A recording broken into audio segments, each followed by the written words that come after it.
Wheel of Genre, the show for readers who fall to their knees and worship the steel. Each week we spin the wheel and land on a new genre. Spies, mysteries, horror, romance, SF. It's all on the shelf.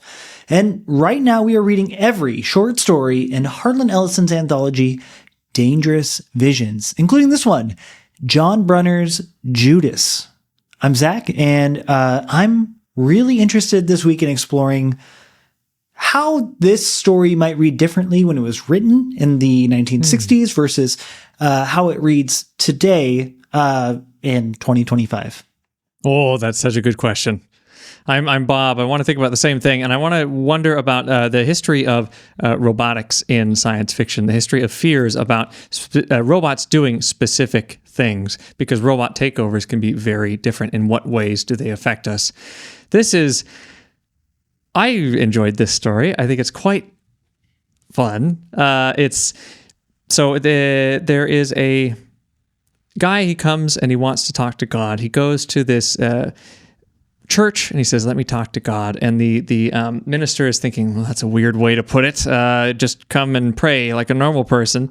He says, "No, I've met God before and I want to talk to him again." The minister starts to figure out what's going on, so the guy just kills him. This guy then goes and talks to God, and God is symbolized with a wheel. So the symbol now is the wheel, and it's a cog. We find out because he eventually accuses God of being a robot, and he says, I'll go further and remind you what the A stands for in your name. A46 stands for android. So God is now an android. We hear what this Judas character did to help create the android, how he regrets it, and then eventually he introduces a small nuke to kill this god, to kill this android. He succeeds in doing so, but when he says, "Look at him," look, I've saved you. He tells everyone, I've killed this robot that's been keeping you under the large metallic boot. Don't you understand? And no one likes it. They just think that he's Judas. Yeah, there's also I guess you could say visual symbolism. The narrator takes pains to let us know that this robot god thing goes out of its way to draw out the symbolism between itself and Jesus. So what he does is it's like a laser. It burns a hole in the robot's side with, I think, the expectation being that the reader is supposed to recognize that it's like the Roman soldier stabbing Jesus' side with the water flowing out. And he said the steel turned to liquid like water or blood or something like that. But then they say, "Oh, how long will it take to get this thing up and running again?" And they're like, "Oh, we should have them back up in 3 days." And, right. Yeah. done. So it's definitely playing on an expectation that we're familiar with the Christian tropes, which I think everyone would be in this particular thing. But also we feel like in some way that this is kind of a valid or a possible comparison. It feels like it's asking the reader for a lot of buy-in on this one. I really like the line when he says, "You have no soul, and you call what I said sacrilege," because they're going through this debate, this theological debate, and the creator, Julius, says, "I can't believe we created you. I really regret this, and I can't believe that you think you're so important that you can call yourself God."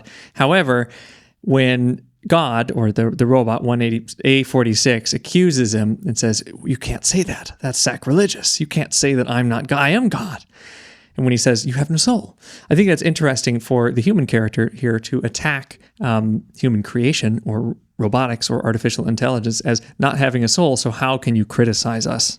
So what do you think? I mean, I think there's a big anxiety, not so much about Christianity, but the anxiety here is robotics. The anxiety here is artificial intelligence. You said earlier, how would it read now compared to in 1965?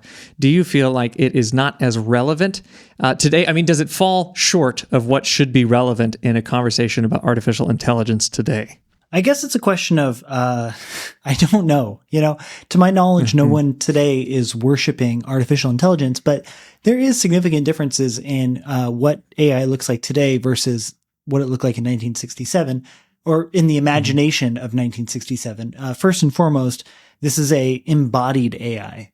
There's the robot Android, in the body and everyone wants to worship the physical thing.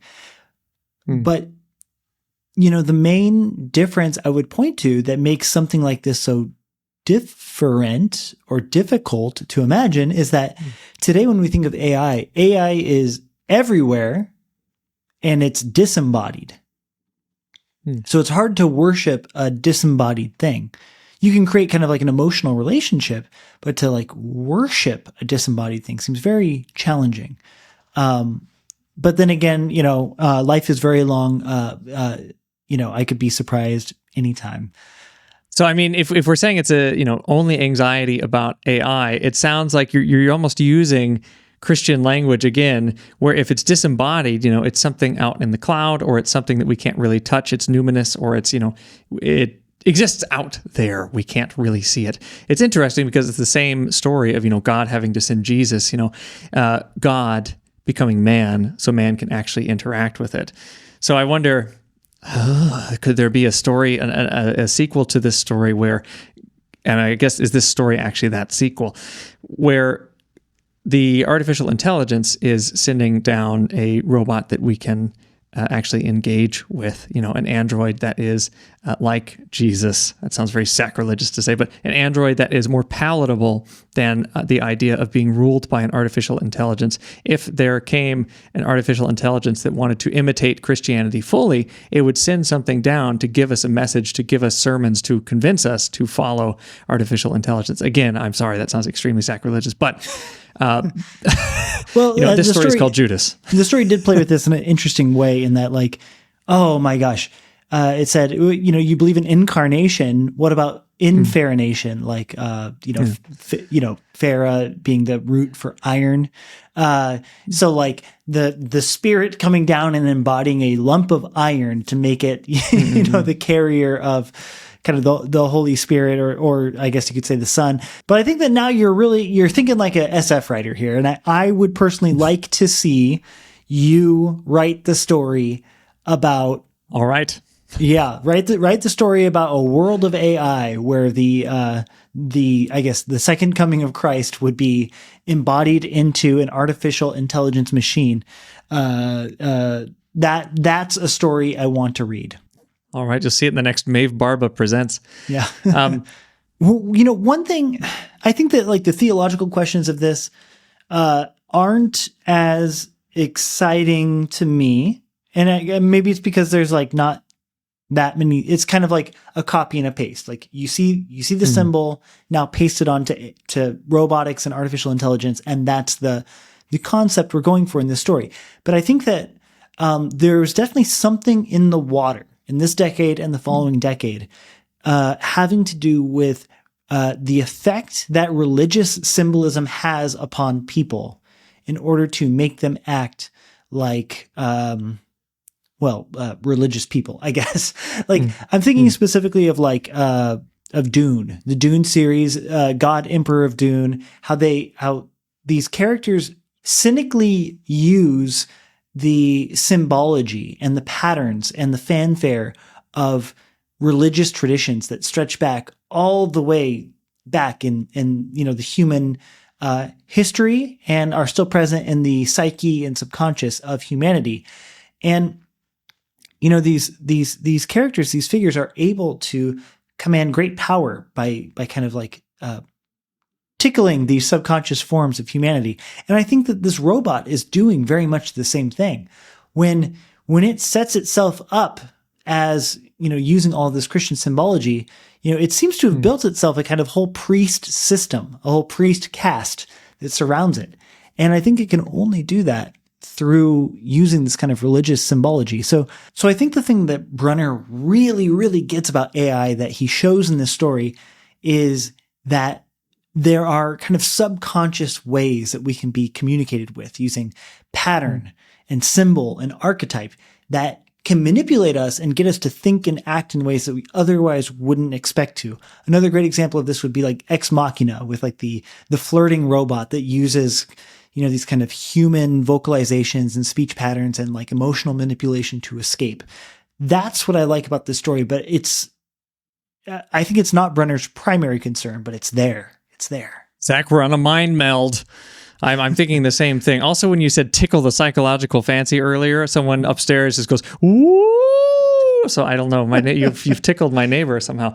I think Ex Machina is really interesting to mention here because it's science fiction. However, it's also a remake of Bluebeard, a fairy tale. And I was thinking about this because in the afterword, they're talking about how speculative fiction works. He says, maybe this won't happen, but at least now, if it does, there's a story about it. If there's a god made into robots. And we've seen that a few times. We saw that with Larry Niven saying, look, this could really happen. And it really, is happening and could happen. Organ harvesting.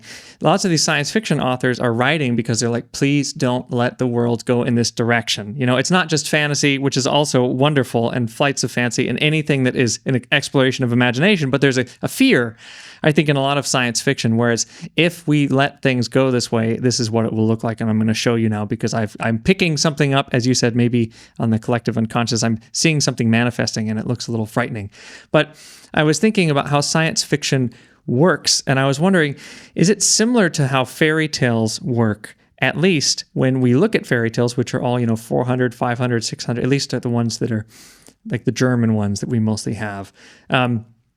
Those are old, and we think of them now, and psychologists use them to do depth psychology, and we think about them a lot to think, okay, if I have a dream, how is it similar to this fairy tale? What are my reactions to this fairy tale? It's not just a fun little weird story. It's like, what does that really mean to my own psychology, having read that? I wonder, science fiction, now we talk about it as predictions. Harlan Ellison said he didn't like this idea, but if science fiction authors are trying to predict the future, what will that look like in the actual future, looking back on them? And I don't mean, oh, wow, they totally got this wrong, or they didn't predict this correctly, but I'm wondering, what does it mean to our psychology to be creating these things? And how will we look at it back in the past, where now we look at fairy tales and what that meant to, I don't know, people back then, but what it certainly means to us now. How will science fiction... I guess, what is the psychological relevance of science fiction is what I'm wondering. Is it different from a different genre like romance or fantasy? Or is the idea of science fiction having to be novel every time? I feel like what it wants to do is manifest things that people are observing, and in doing that, it's doing something extremely special that maybe other genres aren't doing. And I'm just wondering, how big of an influence, how big of an unseen influence does science fiction have? Yeah, it's I like how you threw out romance in there. We just finished reading all those romance books, and one of the things that I've been thinking about with the romance novel, it's a singular fantasy of happiness. The details change, the characters change, the settings change, but it's a very universal yearning for human happiness and connection every single time. Every single time. And by and large, it largely ends with that happiness being achieved. Now, there's obvious examples where this isn't true. We just read Graham Greene's Scene to the Affair, but that's not really, I wouldn't quite lump that in with the romance novel. But my point being is there's a kind of like universal human pattern of experience that is expressed through the romance novel. Now, when you talk about science fiction and like how to think about these different universes or dreams that are individually being dreamed up, but it's someone in the 60s who thinking about what the future will be like, or I guess I would say the future will be like, because they can be set in the present, they can be set very, very near, but they don't have to be the future, but it's some other time. Some other place. And looking back on them after many of the variables that have, that are prerequisites for this world coming into existence have already passed, but there's already all these differences. It's almost like we're staring into these kind of like pocket universes, these kind of like parallel realities in a weird way, but I think that it's a question of like, what is the use, right? Is there a social use for looking at these parallel realities that describe an AI that looks nothing like the AI that has actually materialized itself in our lives? Or is there any kind of personal use for, this, like looking at other people's fantasies of the future that didn't come to pass? Yes, but I don't want to, there's something beyond just, okay, these are pocket universes. These are things that we've thought could possibly happen. There's something mythic, I think, about in science fiction. And not just that science fiction stories might be imitating myth or using elements of myth like Dune does, but in trying to project out into the future and think, okay, what is going to happen based on our behavior now, or what is going to happen based on our imagination or whatever I'm imagining and whatever's pushing me to write this. But in myths, it was all about trying to define the past. Now science fiction is all about trying to define the future. And then if we step into certain of those futures, that will be a weird experience, because it's not just a matter of like predicting a technology, but predicting and thinking about and seeing it happen and describing it as it happens, because you're kind of picking up on that thing coming into being. Will that look like myths in the future? If they were so right in how they articulated this vision of the future, does it become a kind of proactive myth making? I would push back on the idea that myths are about describing the past, because I think that for people writing the myths and for the content of the myth itself, it's always about describing the present. And, there's oftentimes an explanatory function to these. Why does the mockingbird sound so mournful? Well, let me tell you a myth about, all the bad things that happened to Procne, that turned her into a mockingbird after all of these terrible things. But fundamentally what we're doing is we're telling a story that tells us about right now, about why this phenomenon is happening right now. So I'm really interested in exploring how science fiction can be related to myth. I think that we have to start thinking about what are the archetypes of science fiction if we're going to do that.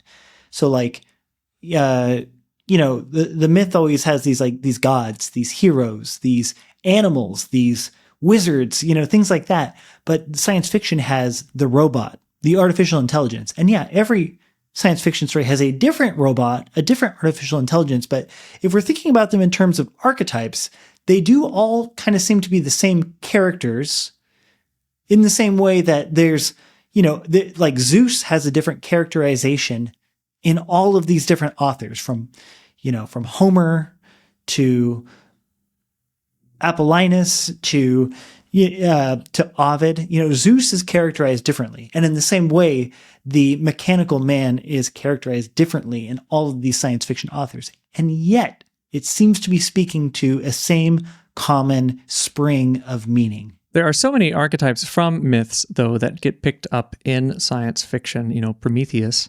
So many of the tales are Promethean tales. Hubris, bringing something down to humans that humans needed, but then what happens after that?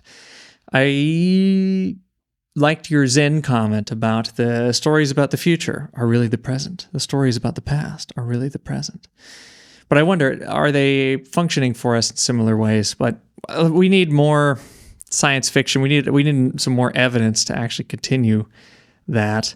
I want to look at the quote, though, that Brunner uses at the very end and see if it lends credence to what we've been talking about, or this idea of manifesting ideas that are not just that are archetypal, I guess, but new versions of these archetypes. He says, I hope our growing habit of handing over not merely our drudgery, but our capacity for making up our minds to our shiny new gadgetry doesn't culminate in literal machine worship. But just in case it does, there's the story. That's when he says, just in case it does, there's the story. But what do you think of, we've seen this before in a few of the Dangerous Vision stories where they say, if we make things too comfortable for ourselves, if we have things all to hand, does that give away too many rights? What do you think about that idea of science fiction and artificial intelligence, where if we make things too comfortable, are we going to lose our humanity? I mean, this is an interpretation as old as time, right? Samuel Butler, in his novel Erewhon, has a whole long section that's basically just a manifesto. It's like the precursor to Kaczynski's Unabomber Manifesto in that, it's a utopian text about a traveler who goes out and discovers this, pristine civilization out in the middle of the jungle, but all machines are banished, all of them. And why is that? Well, Samuel Butler is going to write, dozens and dozens of pages of a manifesto telling you that what machines do is essentially make you stupid and lazy. And I think that lots of science fiction, I think this message resonates with lots of science fiction authors, because you see the influence, not just in the final words of this book, and I guess you could say the thrust of this book, but in, works like Dune, where the Butlerian jihad was, a canonical event in the distant past of the Duneverse. Here we go. One more thing I want to say about this idea of myths, because I'm not sure I would agree that myths are being written before. I really like how you said, mentioned the Butlerian jihad, and this is a tradition that Butler has done, and now Dune has picked it up, and I think other people also refer to Butlerian jihad in other science fiction and fantasy. But myths are people writing about an age that is gone. So it's not just to explain why this happens, it's what happened long ago in the past when humanity was not like it is today to cause this that we now see everywhere around us. And I think that science fiction in these predictive, in the speculative fiction sense, I think it's similar of trying to see, okay, what will humanity be like in an age of heroes? Because if you look back in the past, it's not regular anymore. It's not normal. People like Odysseus did not exist because they were beyond human potential. I wonder if looking into the future, is it a similar kind of muscle or a similar kind of impulse where now there's not much point in mythologizing the past. We have so much history. We have so much written on it. It seems a lot of, at least science fiction authors, would mythologize and look at the future of what it could be when it is no longer really humanity. And I think that's some of the fears going on in some of these science fiction authors and dangerous visions. They're dangerous visions, not just because they were unpublishable, but also seeing the future could be dangerous. So there may be Promethean, and maybe myths were Epimethean, looking back at the past, and now we're looking into the future. But I think those two are twins. I think they're twins. So is it the same kind of impulse? Is it the same activity, even though they look completely different? It's like Janus, looking at the past, looking at the future. Myth and science fiction, I think, are a lot more similar than, in my opinion, than at first glance. Yeah. Well, that's a great moment to end on. I think that this is definitely a thread that I want to keep pulling as we read more SF. But in the meantime, I'll talk to you later, Bob. Talk to you later, Zach.